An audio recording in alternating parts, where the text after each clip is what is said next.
माधोपुर में देर रात से चल रही बारिश के बाद बाढ़ जैसे हालात हो गए हैं। जिले के सूरवाल बांध में नाव डूब गई है। इसमें करीब 10 लोग सवार थे और ये बताया जा रहा है कि इनमें से 3 लोगों का रेस्क्यू कर लिया गया है। शुक्रवार सुबह से हो रही बारिश के बाद 6 से ज्यादा कॉलोनियों में पानी भर गया।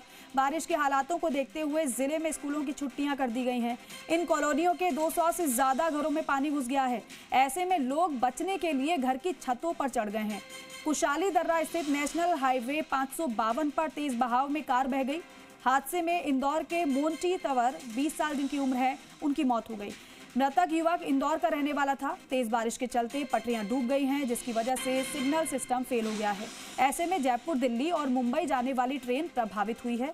इस दौरान 3 ट्रेनों को स्टेशन से पहले ही रोक दिया गया, जबकि 2 ट्रेनें 1 घंटे से ज्यादा समय की देरी से चली हैं। लगातार बारिश के बाद सुबह रणथंभौर टाइगर रिजर्व में भी सफारी को रोक दिया गया है बारिश की वजह से।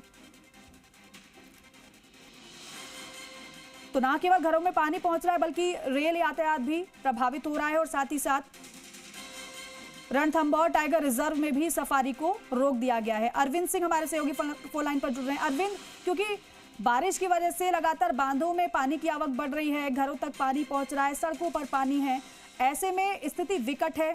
क्या इंतजाम प्रशासन की ओर से किया जा रहा है और साथ ही साथ रणथंभौर टाइगर रिजर्व में सफारी को कब तक के लिए रोका गया है? बिल्कुल दीपा, जो रणथंभौर नेशनल पार्क की बात है, सफारी कराने की बात है, तो उसका कोई टाइम निश्चित नहीं किया गया। आज से भारी बारिश के चलते जो रास्ते हैं वो जलमग्न है, जल भराव की जैसी स्थिति है।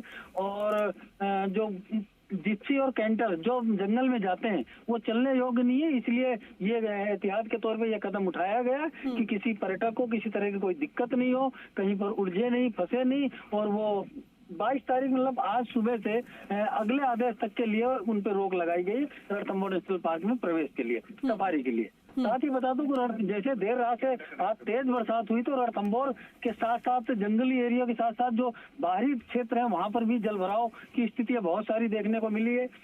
ऐसे मामले में बता दूं कि जो उघाड़ पुलिया है बोदल में, वो पुलिया वापस टूट गई। अभी कुछ दिन पहले ही, कुल मिला के 2-3 दिन पहले ही उस पुलिया पे आवागमन बहुत मुश्किल शुरू हो पाया था, क्योंकि इसके पहले जो 30 जुलाई की बरसात हुई थी उस दौरान भी इसमें यही दिक्कत आई थी कि पुलिया टूट गई थी। लेकिन उसको जैसे तैसे काम चलाने के लिए चलाया गया और अचानक से फिर पुलिया टूट गई। इसमें एमपी का जो मध्य प्रदेश का संपर्क राजस्थान से था, सवाई माधोपुर का जो बॉर्डर था वो संपर्क कर चुका है। अब एमपी के जो लोग हैं वो सवाई माधोपुर के यहाँ से आवागमन नहीं कर सकते। साथ ही जो खंडार क्षेत्र है, खंडार क्षेत्र का संपर्क पूरी तरह से कर चुका है। तो एक दिक्कत यह है कि वहां पर करीब सैकड़ों गांव ऐसे हैं जिनको जिला मुख्यालय आना होता है, संपर्क करना होता है, यहाँ सामान ले जाना होता है, बहुत सारे काम होते हैं ग्रामीण परिवेश के लोगों के। तो वो तहसील जो है, एसडीएम कार्यालय भी है वहाँ पर, पूरी खंडार तहसील का संपर्क कर चुका है। इसके अलावा तीसरी जो घटना है वो उसमें एक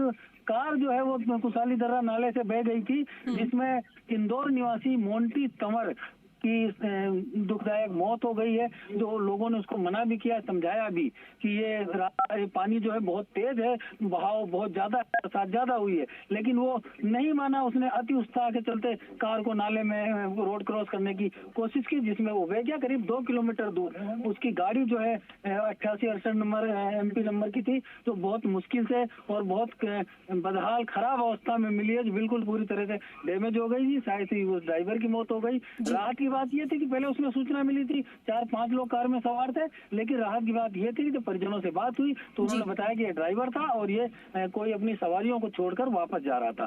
तो इसके अलावा एक खबर और अभी सवाई माधोपुर से आई, जिसमें एक सूरवाल डैम है, जिसमें वहां पर एक नाव पलटी मार गई, जिसमें करीब 8-10 लोग सवार होने की खबर मिल रही है। और जो प्रशासन है, एसडीआरएफ की टीम है, यहाँ तक कि जिला कलेक्टर है वो भी हमारे साथ मौके पर मौजूद है। मैं बता दूं कि मैं ग्राउंड सूरवाल जो डैम है उसके ग्राउंड रिपोर्ट पे हूँ और कुछ ही देर में हम यहाँ से लाइव भी हमारे दर्शकों को बताएंगे कि 8-10 लोग जो नाव में सवार थे वो नाव कैसे डूबी। और बताया ये जा रहा है कि उसमें अधिकांश लोगों को ग्रामीणों की सहायता से रेस्क्यू कर लिया गया, लेकिन कुछ लोग ऐसे हैं जो अभी लापता हैं। बिल्कुल अरविंद, दिखाएंगे वो तस्वीरें भी और किस तरीके से लोगों को राहत पहुंचाने का काम प्रशासन कर रहा है वो भी बताएंगे। फिलहाल आपका बहुत शुक्रिया पूरी अपडेट के लिए।